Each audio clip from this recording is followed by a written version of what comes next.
ప్రధానమంత్రి కిసాన్ సమ్మాన్ నిధి యోజన పథకం కింద ఇప్పటి వరకు రైతుల బ్యాంకు ఖాతాలకు 19 విడతల డబ్బు జమ కాగా 20వ విడత ఎప్పుడు చెల్లిస్తారోనని రైతులు ఎదురుచూస్తున్నారు.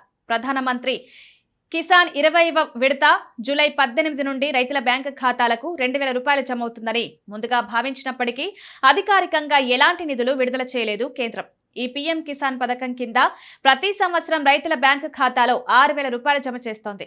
ఆ డబ్బు ప్రతి 4 నెలలకు 2000 చొప్పున రైతుల బ్యాంకు ఖాతాల్లో జమ చేయబడుతుంది. ఈ పథకం ద్వారా ఇప్పటి వరకు 19 విడతలుగా 2000 రూపాయలు రైతుల బ్యాంకు ఖాతాకు జమ చేసింది. ఇప్పుడు 20వ విడత 2000 రూపాయలు ఎప్పుడు జమ అవుతుందోనని రైతులు ఆసక్తిగా ఎదురుచూస్తున్నారు.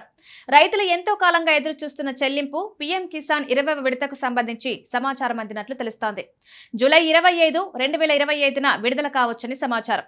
అయితే దీనిపై కేంద్రం మాత్రం ఎలాంటి ప్రకటన చేయలేదు. ఈ సంవత్సరం దాదాపు 2.5 లక్షల కొత్త కిసాన్ కార్డులు రైతులకు జారీ చేయనున్నట్లు సమాచారం. జూలై 25వ తేదీన ఈ విడత డబ్బులు మోడీ విడుదల చేయనున్నట్లు సమాచారం. మీరు ఇంకా 20వ విడత పీఎం కిసాన్ ను అందుకోకపోతే ఈకేవైసీ చేసుండకపోవచ్చు. 20వ విడత పీఎం కిసాన్ పొందడానికి ఈకేవైసీ తప్పనిసరి. అందుకే మీరు కేవైసీని ఆన్లైన్లో చేయడం, త్వరగా పూర్తి చేయడం ద్వారా మీరు పీఎం కిసాన్ 20వ విడత పొందుతారని గమనించాలి.